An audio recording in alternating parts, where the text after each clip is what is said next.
Virginia Tech Football Show, Season 1, Episode 5.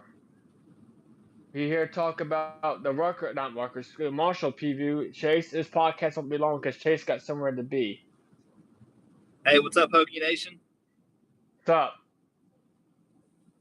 I made a mistake in the last time podcast, Chase. Marshall's in the Sun Belt Conference. Sun Belt. Okay, I got you. I do got some news to talk about. Pop Watson is suspended immunity. Pop Watson? Yeah, he's suspended for indefinitely. Oh, no. What do you think of how long you think he's going to be suspended for? He violated team rules. So it most likely usually one game. He didn't show up at practice. He did post on, because we don't have time to do it. He did apologize. He did post on Twitter. He did apologize to the family and friends and coaches. I'll probably put that in the comment section below. Link in the comment section below after this live is over. Okay. All right. Well, hopefully he gets out of there soon. Yeah, I hope so too. Anyway, let's talk about Marshall. I want to talk about two flashbacks. First, Virginia Tech and Marshall has played 13 times. Virginia Tech's 11 and 2 against Marshall. This series goes back to 1914. The last time Virginia Tech lost to Marshall was September of 1939 and 1940. That's the last time the Hokies lost to Marshall. Wow. Holy cow. That's a long time ago, Kent. It is. That's my research I did on Hockeysports.com. Okay. And a couple of flashbacks I'm going to talk about.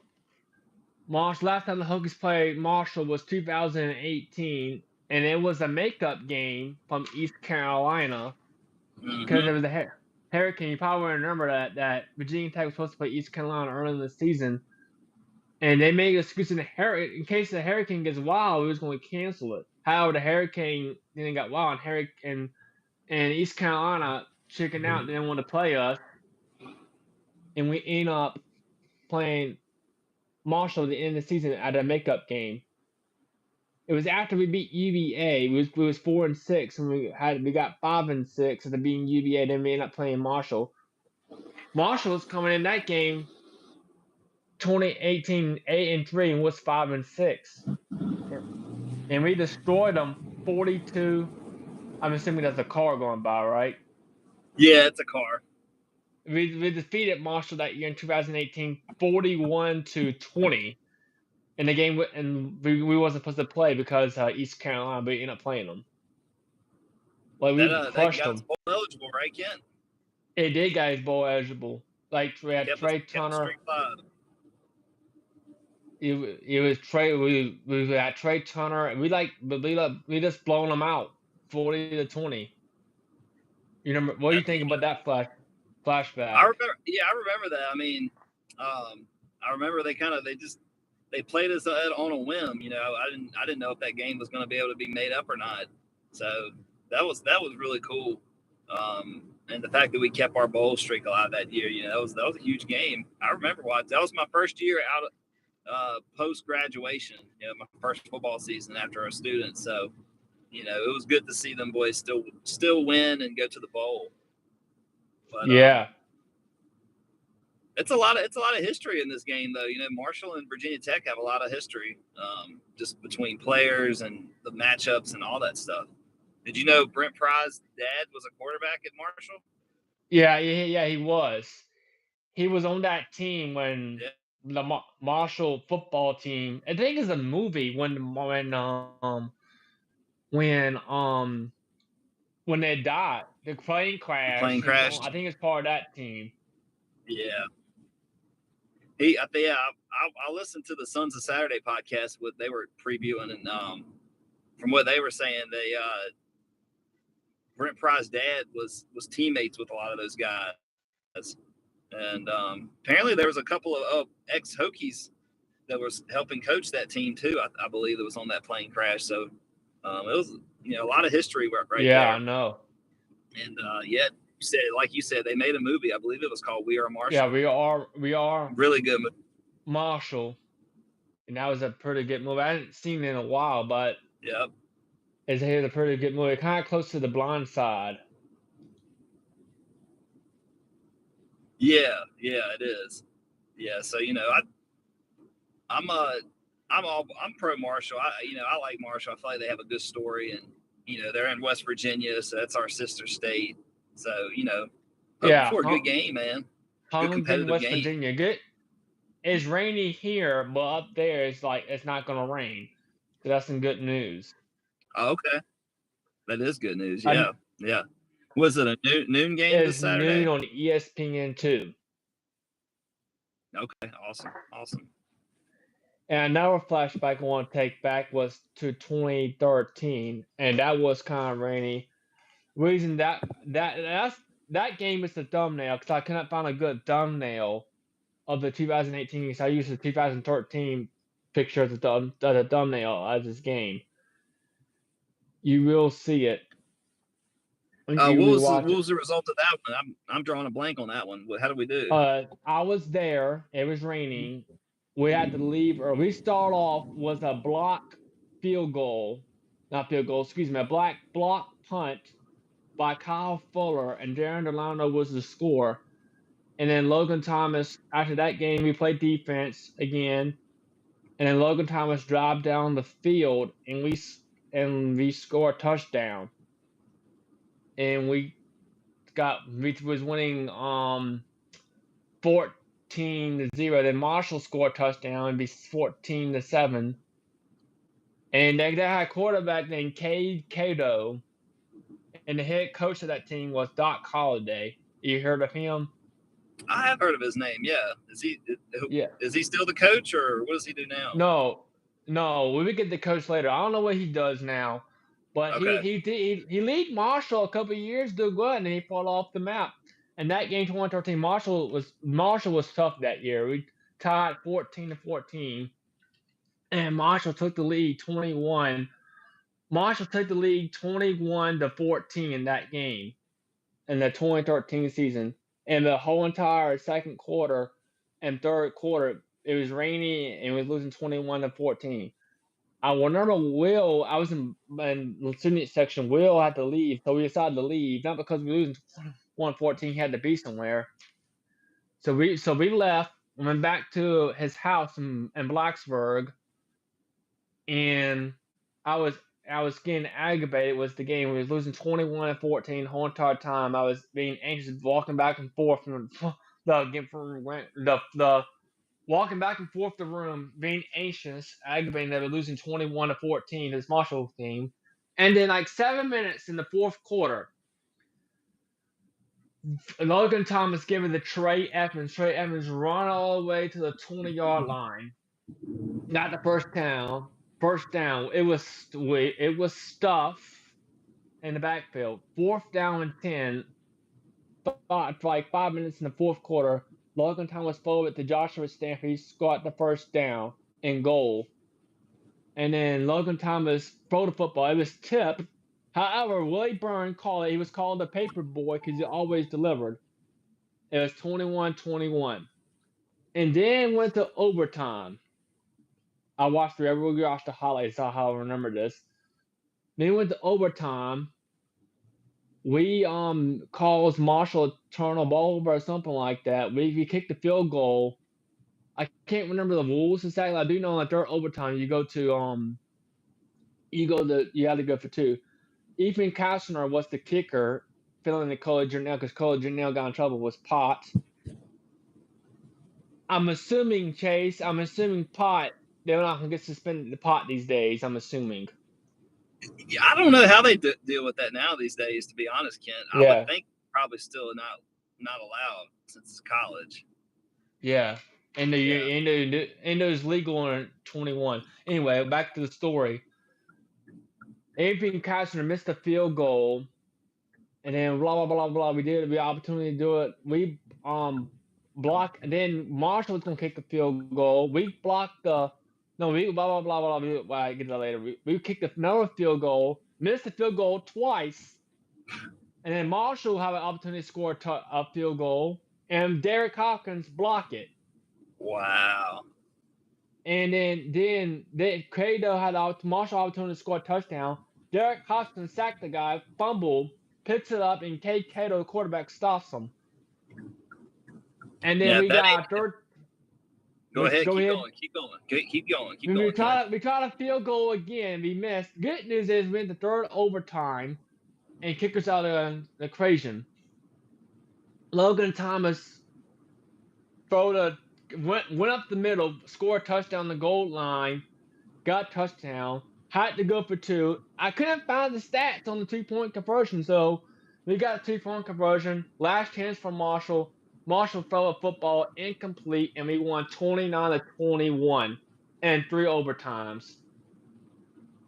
Man, if that ain't Hokie football right there, man, I tell you, block punt, defense, sacks.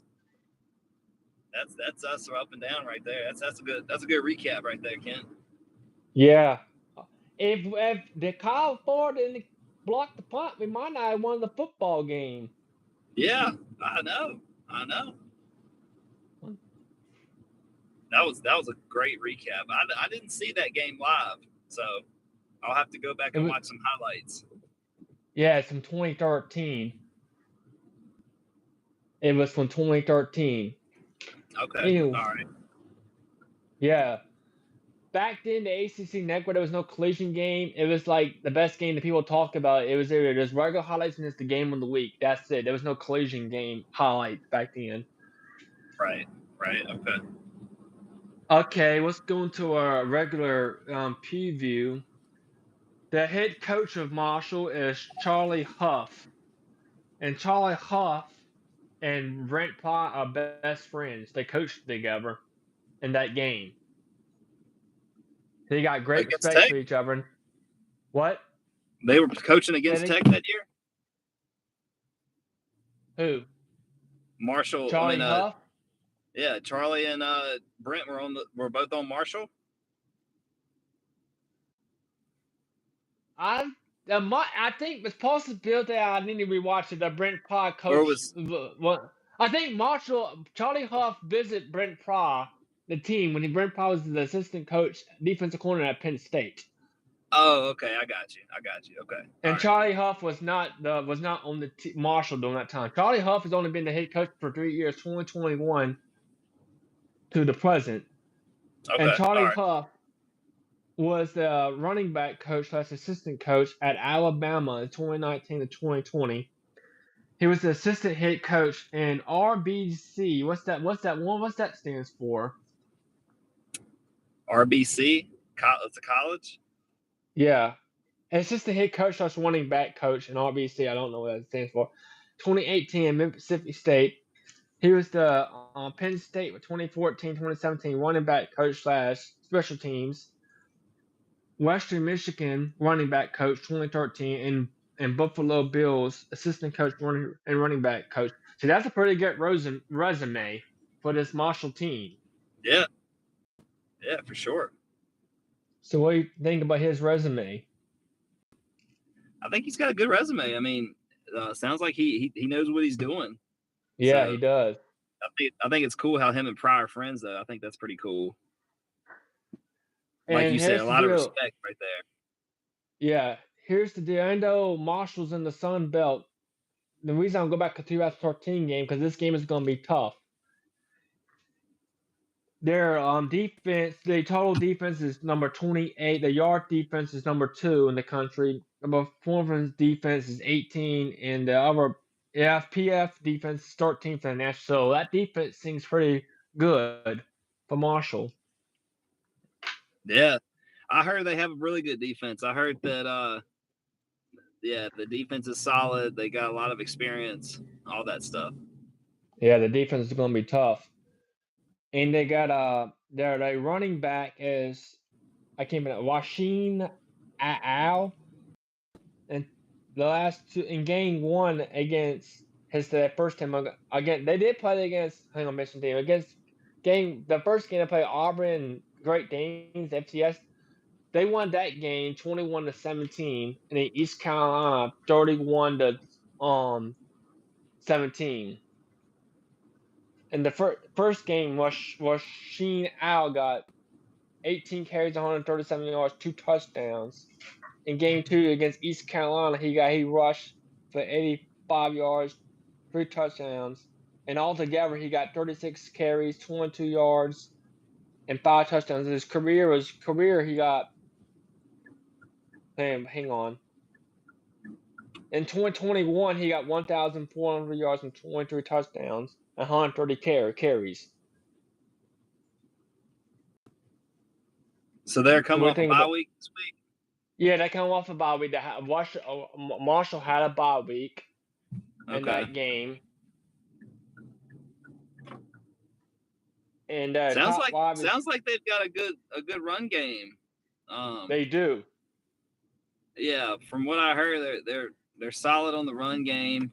I don't know a lot else about them though, to be honest. So I'm going to be learning a lot as I watch them this weekend. Yeah, their wide receiver. See here, if I can find the dude. All right, his wide receiver is. Dang on, I forgot. I can't find them on my notes. I don't know how. I must have missed them. Anyway, the wide receiver is pretty good. I must not write down the wide receiver name. I thought I did, but the wide receivers are pretty darn good. Okay. They do got a wide receiver. I heard that their offensive line isn't the biggest in the world, so we may be able to have some decent rush defense on them. Yeah, they didn't do so well against their They didn't do so well against the FCS team and also against East Carolina. But in that East Carolina game, they had 2 players. Here's the quarterback. The quarterback, Cam Frenchie, all of his career had 100 in his game 1 against the Great Danes. He had 28, 35 of 268 yards, 1 touchdown. And against East Carolina, he was 15 of 27, 178 yards in that game. In his career, he's 131, 225, 1,058 yards, and 10 touchdowns and 6 interceptions. That's his career for Cam, for the Marshall quarterback. Not bad. Yeah. And against East Carolina, he had another quarterback at the end, a wide receiver, Trickley, wide receiver, Chuck Montana. He threw a trick pass and they got a touchdown. That was 1 for 1. That was, yeah. I gotta jump, man. I gotta return this thing. So you keep on going, and I'll just hop off here. Okay, you can keep the video rolling though. You're on a roll. Okay. See ya. I'll get with you. I'll get with you on the next episode. Okay. All right. Sorry, I had to jump, man. I'll talk to you later. Okay, thank you. All right. Chase has to leave, and I'm going to end this podcast in a few minutes, guys. Hokie Nation, because it probably does better for me if I had 2 people. And TJ Milton was the backup quarterback, was 101, 8 yards. Anyway, my final thoughts: Marshall's going to be pretty tough in this game, Hokie Nation. They got their run defense is pretty good. Like Chase said, the offensive line ain't that good. I was something again at 2 minutes ago. And again, prediction, I believe Agabane part Marshall could score 35 points like Rutgers did, but I'm getting the Hokies some hope. However, I'm getting Marshall the victory. I hope the Hokies get the victory. I really do. I hope the Hokies get the victory in this football game. And we can play cards like we can win, but I'm biased on the prediction, and I'm predicting Marshall 30 and Virginia Tech 20. Anyway, that's all I gotta say on the Virginia Tech Football Show, Season 1, Episode 4. Excuse me, Episode 5. Sorry to end this earlier, so I'm going to end it right without. I will ever have a person. Anyway, then go watch this episode of the Virginia Tech Football Show on the Virginia Tech Show, Season 1, Episode 5. Please like this video if you enjoyed me. Like, comment, subscribe button will let me out. And again, let's go Hokies!